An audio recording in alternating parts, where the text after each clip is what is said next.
Hello, friends. Happy Wednesday. What is going on? I had to think to myself for a second, like, is this actually Wednesday? Because who really knows what day it is anymore? I just cannot keep up. So we are doing a little bit different with our schedule tonight. You guys know we normally go live on Wednesdays around 6, but it has been so wild. We missed last week's live and I didn't want to miss again, so I wanted to go ahead and get on. I know there may not be as many people available just because it is the middle of a work day. I'm typically off on Wednesdays, but I did have a model this morning. So I finished on my model, came home, and I was like, I'm going to go ahead and do the live for this week before anything comes up, before life gets in the way, or before I forget, because sometimes that can happen too. So if you guys are watching and you would like to interact throughout this live video, if you're watching on Facebook, there's a link up top in the caption box that you can click that just allows my streaming service access to see your name, since we are streaming in a private Facebook group.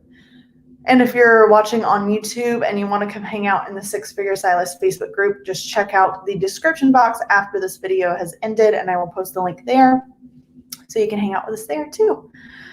So before we begin, I did want to apologize for missing last week's live. I actually hosted my first totally online hair coloring class, and it went really, really well. I know some of you guys were going to come hang out and watch that, so thank you if you did come hang out with us. But it was a really cool out-of-the-box thing. Like I said, I've never done a totally online class before, but everything with trying to stick to one location, trying not to travel so much, it was a really awesome opportunity, and I'm super happy that that went as well as it did. So thank you guys if you came to that, and I plan on doing more of those in the future. So if you guys want to see more of like the technical side of hair coloring, things like that, keep an eye out, because I will be doing more virtual classes in the future. So for today, I actually had a question on the live that we did 2 weeks ago. A viewer from YouTube asked how and when should I increase my prices? Like, what do I say? How do I tell my clients? So we're going to talk all about price increasing, when you should do it, how to tell your clients, how you should decide on your prices and things like that. And it's going to be a really awesome episode. So if you guys have any questions while we're going, feel free to leave a comment. Jennifer popped in to say, I love your classes. I love you, Jennifer. I'm so happy to see you. Hi, Allison. What's up? Happy here. All right, guys. So let's go ahead and get into it. So this question was so perfectly timed because I actually just did a price increase, and it was actually my second one of the year. So I already raised prices in March, and then I raised them again on July 1st. And I decided to do two price increases so close together because the need for it was there. I was super, super busy after coming back from quarantine, and I almost felt the need to get rid of some of my clients, to filter some of them out. And the best way to do that, it's always hard, you never want to get rid of any of your clients because you love most of your clients, but it is in your best interest as a business owner or as someone whose work directly correlates with their income, is you need to make sure that the clients that you're bringing in are going to be the most profitable ones for you. And I know that sounds harsh, but that's just the reality. You can stay doing your same $20 haircuts with the clients that you love forever and ever, but eventually everything else is going to keep going up. Your cost of color, your salon rent, your booth rent, your insurance, all those things that you're paying for, those are going up in price. So if you keep your prices the same while everything goes up, it's making a bigger gap in between. So yeah, you're not technically making less money, but you're keeping less of your money because you're having to spend more for your product, your overhead, all of those things. So if you're not continually raising your prices as well, you are going to feel like you took a loss in your income, and that's going to hit really hard. Maybe not at one time, but a year down the road, you'll be like, holy crap, why am I so strapped for my rent and my groceries right now? Like, why am I struggling so hard? And it's because your price increases are not rising at the same rate of all of your overhead costs. So super important to make sure that you're doing price increases regularly. So how I decide to do mine, I either do one of two things. I either go up on my prices once a year, or whenever I'm booked out for more than 3 weeks. So that means if I am in a new area, for example, when I first moved to Florida and I didn't have so many clients, I wouldn't go up on my prices as regularly or as close together because I was still building. I still needed to get a good foundation, but it was essential for me to still, even without a full book, raise my prices at least once a year, because I know my color line, other people's color lines, like we were talking about before, our overhead, everything goes up. So it is important that even if you are not completely booked out, that you are still doing a price increase at least once a year. And now I did my last price increase so soon after my previous price increase because I was booked out for over a month. No openings. Maybe I could squeeze a haircut in there somewhere. But for the most part, there was absolutely no openings, nowhere to get people in. So I had to go ahead and do another price increase.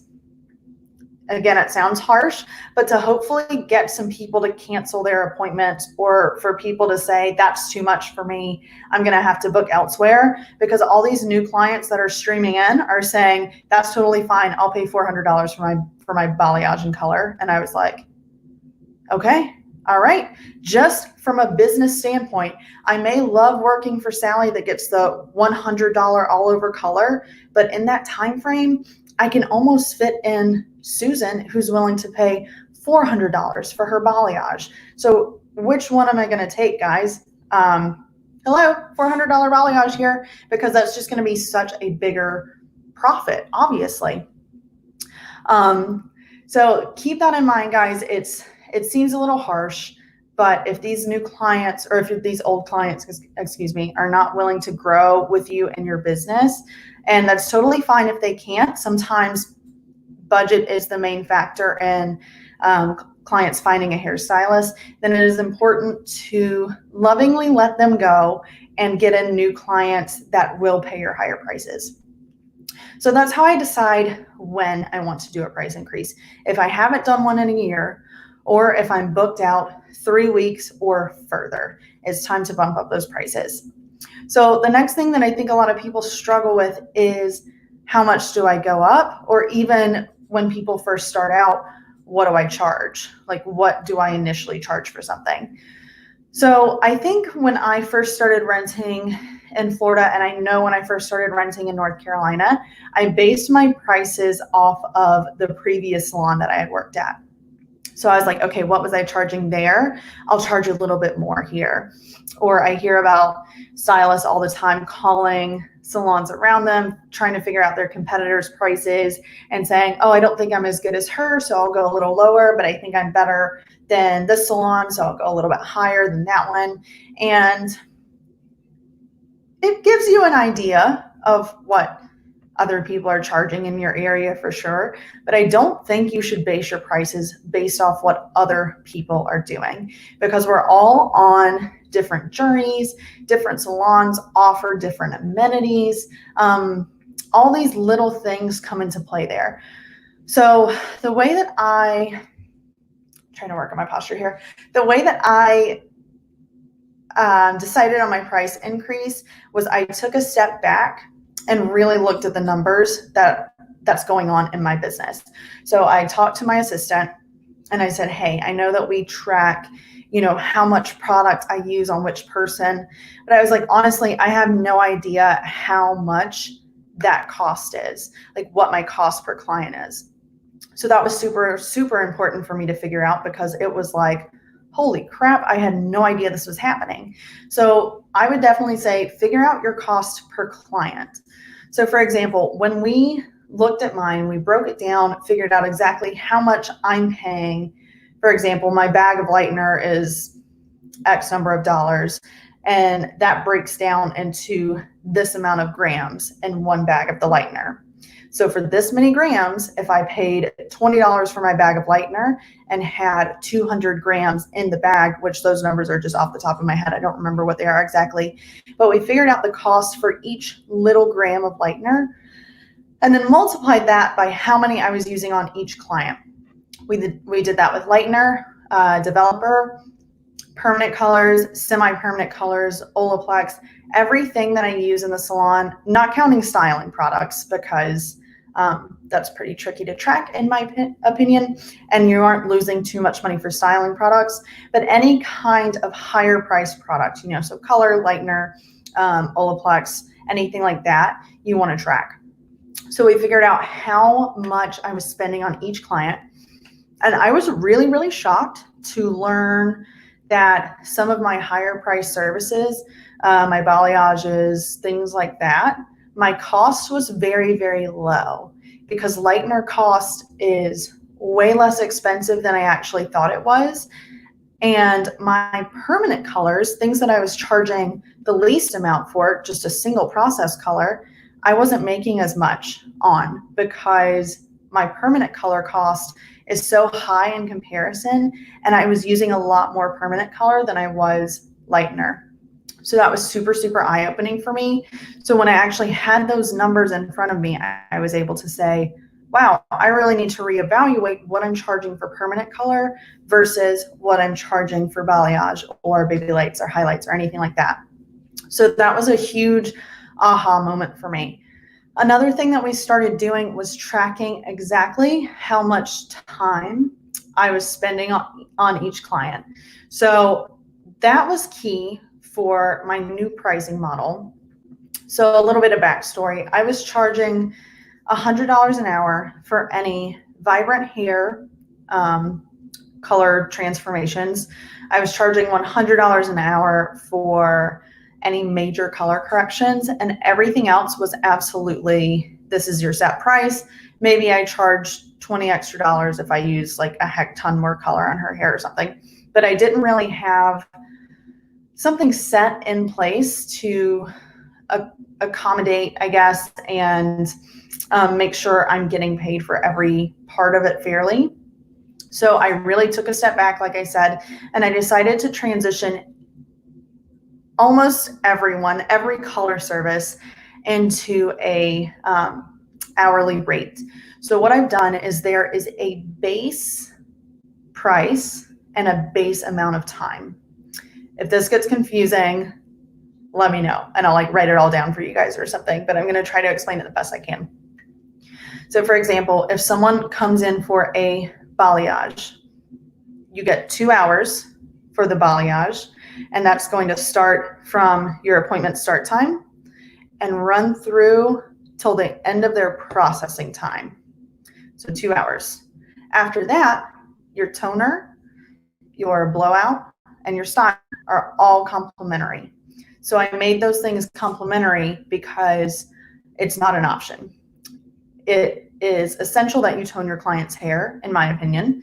And I don't want someone walking out the door and not having their hair blown out and then messaging me a week later and being like, the tone isn't right. I'd much rather just dry it while they're in the salon and let's look at it together just to make sure that we're all on the same page and it's exactly what you wanted. So I made those complimentary because in my opinion, it's not an option. I don't want someone saying, oh, you don't have to tone it, because they don't want to pay for that time if they're paying for the hourly rate. So that's why I did it that way. Another thing that you also get complimentary, and when I say complimentary, this is factored into my pricing. So I took into account, if I charge $100 an hour, is that going to cover all of these costs and still make sure I get a good profit? And that works for me and what my overhead costs are.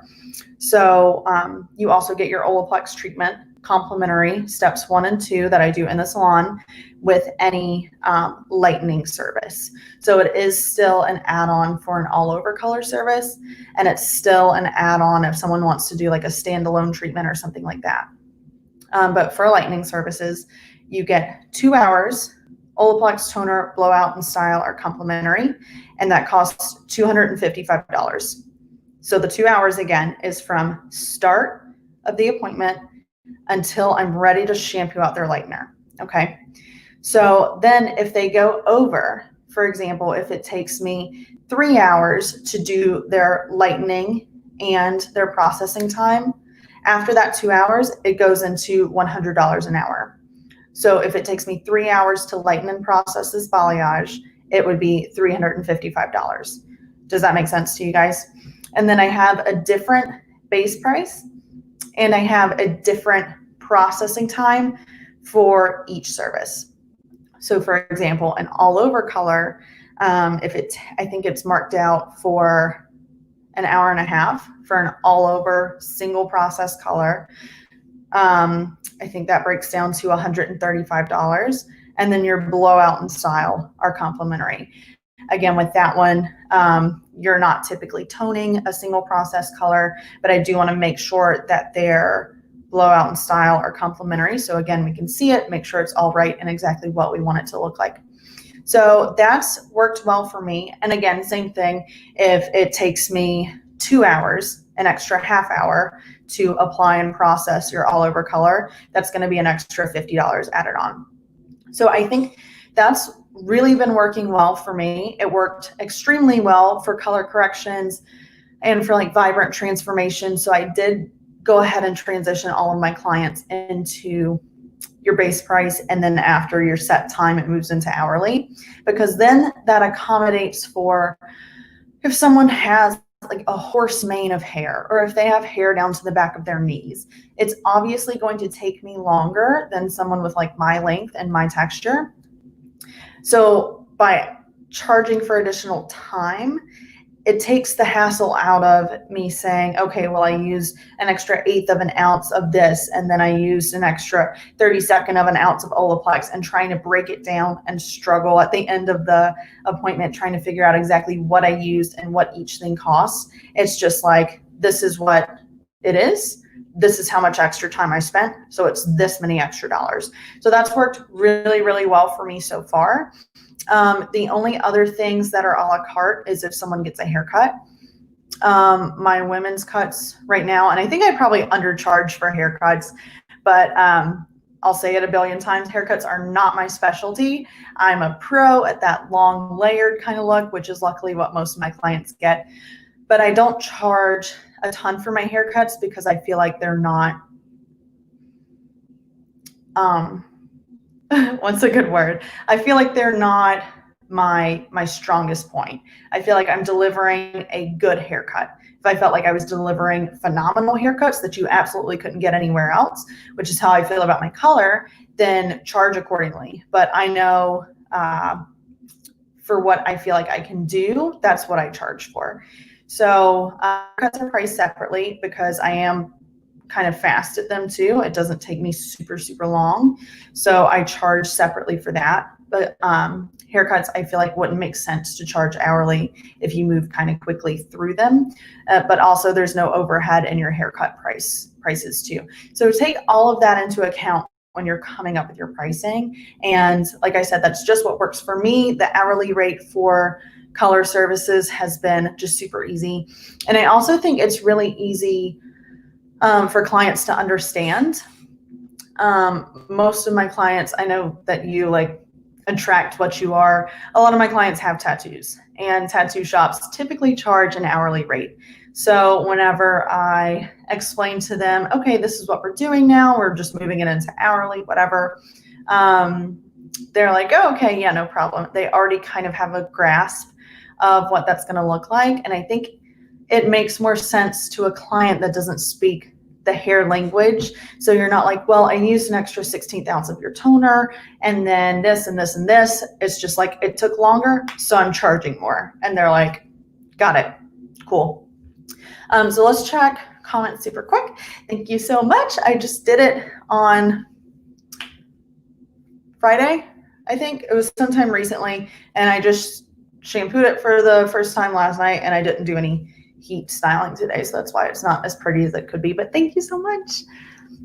Facebook user said, have you had any clients push back or argue about the pricing? I have not, actually. And one other thing, I'm so glad that you asked, because I wanted to share how I tell my clients that I have either increased my prices or done an adjustment on their like switching to hourly rate instead of like flat pricing. That answers my question.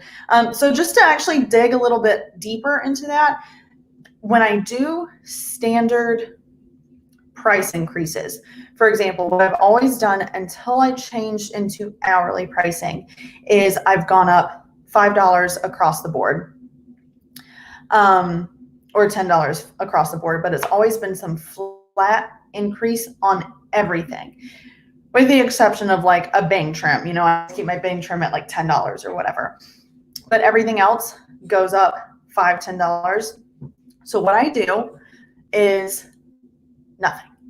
I have my clients come in, and then once they come in, I do their service.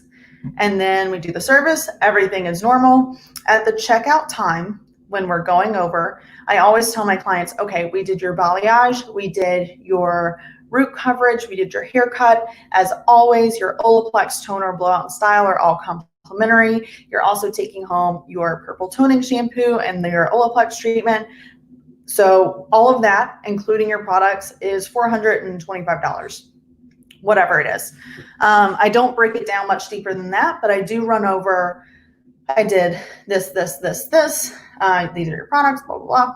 And then that also helps me remember if I did something that I'm forgetting to charge for, because I've definitely given away quite a few haircuts because I've forgotten to charge for them before. So that's how I always word it at any checklist.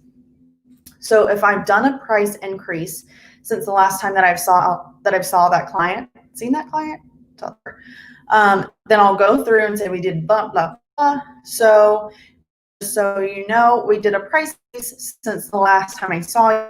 It's only $5 more for each service. Is that okay with you? I always ask. I tell them we've done a price increase. It's $5 more for each service. Is that okay? I've never had anyone not come back for pricing. But someone did say no, or if it was someone that maybe brought like an amount or something, and they say, oh, actually, I wasn't planning for that. I only brought this amount with me. Then I say, no problem. I mean, this is what I would envision myself to say, but I've actually never had this happen. I would say, no problem at all. We'll do it at the previous price for you today, but just so you know, next time it'll be closer to whatever your new rate will be. So that way you are, giving them warning, also showing that you're fair and that you understand, so they don't feel like sticker shock at all. But I honestly think when you're raising your prices $5 or $10 more, it's not like the end all be all for any client. And if they can't do it, let them go, because you need to open up those spaces for clients that can pay more. So my way of thinking when it comes to that is, when I go into Target, or before I even go to Target, Target doesn't text me and say, hey, Kate, just so you know, we increased our prices.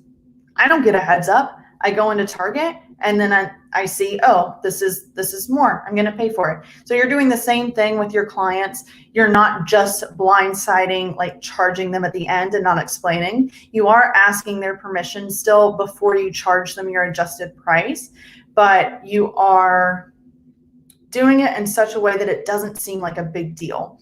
To me, I see a lot of stylists making these big announcements and putting these signs up at their salons and posting all over social media. Starting January 1st, 2020, we're going up $10. And it's like, I don't think it's that big of a deal. Like, I would not expect any other company, doctor's offices, tattoo artists, my dentist, Walmart. I would not expect any other company to freak out about a price increase. Like, I just know that's going to happen everywhere.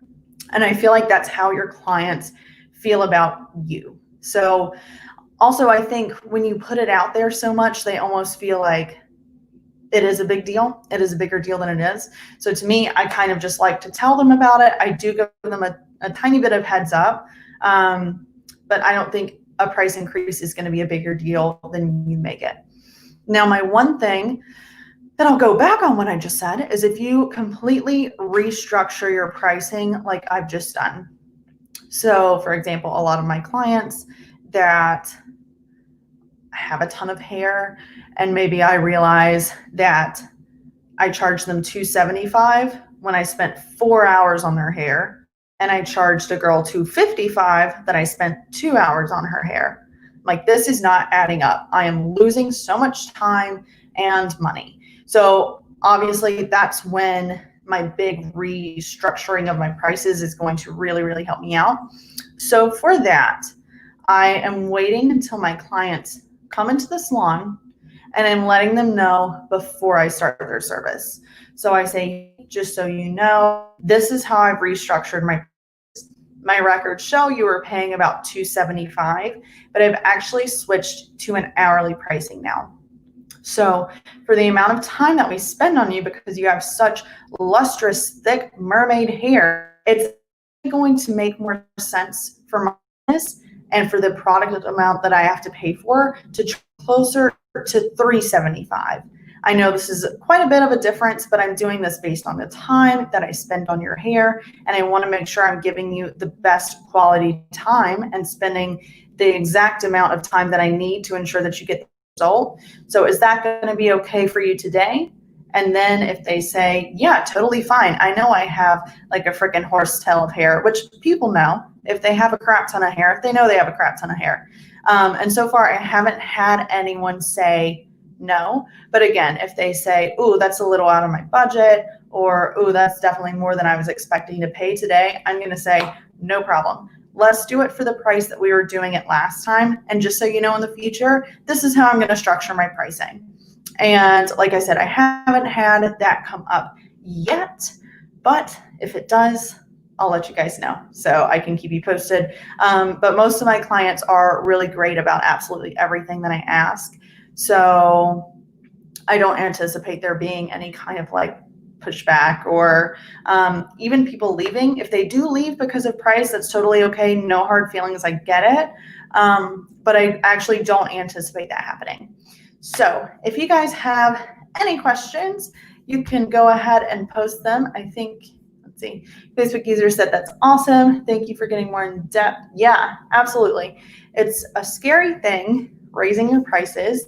And I know myself, I'm extremely non-confrontational. Like, if you snap back at me, it doesn't take anything for me to like wither. So that's been one of the hardest parts in my growth as a business owner, is learning how to be firm but professional.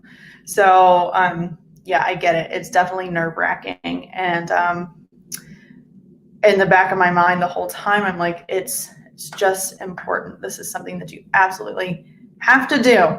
If you want to keep feeding your family, you have to do this. So that's kind of where my mind goes with it. And I think you guys can totally pull it off too. No mess ups, no pushbacks, arguments, anything like that. Okay, so I do not see any more questions rolling in. You guys know, if there's anything you ever need, DM me, leave a comment, post in the group, whatever. There's about 4,000 ways you can communicate with me. Also, if you feel like you are still trying to grow your client book and you can't wait to get to the stage where you can do some price increases, check out hairbykate.com. I have a product for my entire client building strategy that I just do through my personal Facebook page. It takes me about 10 minutes a day, and it's an awesome product. So if you need something like that, check out Fully Booked on hairbykate.com. And I will see you guys next week. Thanks so much for hanging out. Bye.